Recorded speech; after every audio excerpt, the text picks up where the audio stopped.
Alright, in this video we're going to talk about atomic radius, which is in some ways a fancy way of saying the size of the atom. You can loosely think about atomic radius as if the radius, the atom's a sphere, then the radius is kind of like the distance from the center to the outermost part of the sphere. And it's defined a little more complicated than that, but that will pretty much do the job. So you can think of it like that, atomic radius.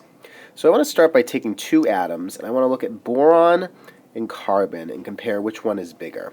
So if I draw Bohr models for each of these, boron has 5 protons in its center. The first ring can hold 2 electrons, and the second ring can hold 3 electrons. Carbon is very similar. It has 6 protons in its center.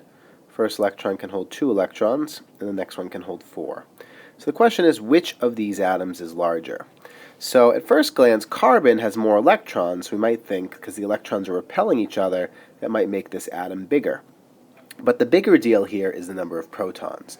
Carbon has 6 and boron has 5. These protons are pulling inward on the electrons.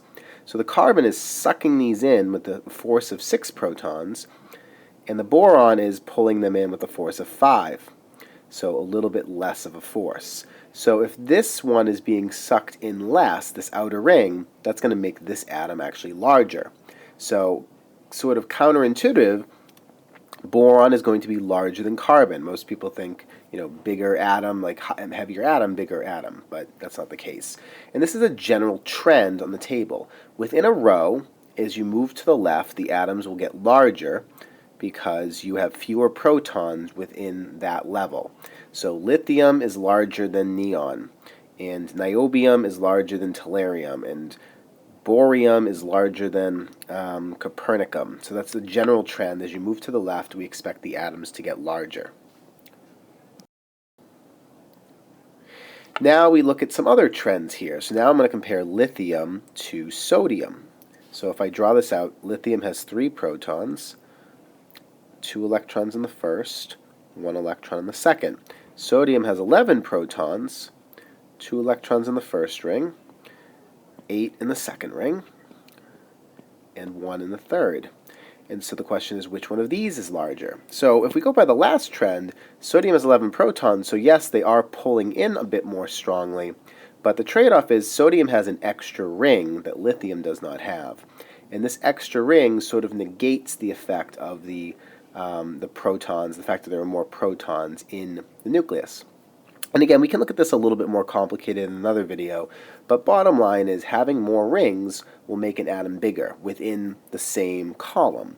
So sodium is going to be larger than lithium, and potassium is going to be larger than sodium, bromine is going to be larger than fluorine. So the general trend is as you move down the table, the atoms get larger. So if we combine these two trends, atoms get larger as you move left and as you move down, so we can say they just get larger as you move towards the bottom left. And this staircase sort of separates, so you can kind of think of the staircase as like this middle area for a lot of trends. All the extremes in the periodic table are typically in the bottom left or towards the top right. So not just for this trend, for any trend, the larger or smaller, the extreme will be on one side and the other extreme will be on the other. So our largest atom is going to be francium and our smallest one is going to be helium. So now let's just make use of this trend and do some comparisons. So what is larger, N or P? So here's P, here's N, and they're in the same column. P's further down and to the left, so P is larger, and my reasoning would be it has more shells, more rings.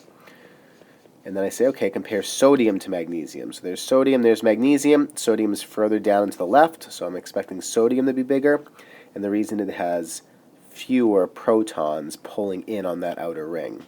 And lastly, CD, which is cadmium versus gold. So here's cadmium, here's gold. Gold is, again, further down and to the left. So the main reason gold, again, it has more shells than cadmium. It's further down. That's what's really making it larger.